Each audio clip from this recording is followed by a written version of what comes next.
নমস্কার বন্ধুরা, যদি আপনি কলকাতায় থাকুন আর আপনি আপনার জেন্ডার যেটা আছে মেয়ের থেকে ছেলে বা ছেলের থেকে মেয়ে হয়েছেন, ঠিক আছে, यानी কি পুরুষ থেকে আপনি স্ত্রী বনছেন আর স্ত্রীর থেকে আপনি পুরুষ হয়েছেন, আর আপনি আপনার নামও তার সাথে চেঞ্জ করতে চান, यानी কি পরিবর্তন করাতে চান, তার জন্য আপনার কি করতে হবে, রাজপত্র তৈরি করতে হবে। ভারতের রাজপত্র বলা হয়, ঠিক আছে। তার জন্য আপনার একটা শপথপত্র যেটা অ্যাফিডেভিট বলা হয় সেটা বনবে।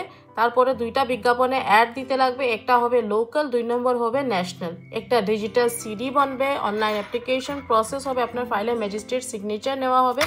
তারপরে যখন আপনি আপনার ফাইলটা সাবমিট করবে নিয়ে, ঠিক আছে, রাজপত্র অফিসে, তারপর আপনার নামে রাজপত্রটা জারি হবে। সেটা নিয়ে যখন আপনি আধার কার্ড সেন্টারে দেবে, আধার কার্ডের সঙ্গে রাজপত্রটা জমা করবে আধার কার্ড সেন্টারে, তখন আপনি আধার কার্ড পেয়ে যাবে নয়া নামে, ঠিক আছে। যদি আপনি প্যান কার্ড করতে চান, প্যান কার্ড সেন্টারে গিয়ে যেতে হবে, আপনি রাজপত্র প্যান কার্ড দিতে হবে, তখন নয়াভাবে প্যান কার্ডও পেয়ে যাবেন, ঠিক আছে। অনেক কিছু যদি আপনার জিজ্ঞাসা করার থাকে তো আপনি এই নাম্বারে আমাকে হোয়াটসঅ্যাপ করতে পারবে বা কলও করতে পারবে। ধন্যবাদ।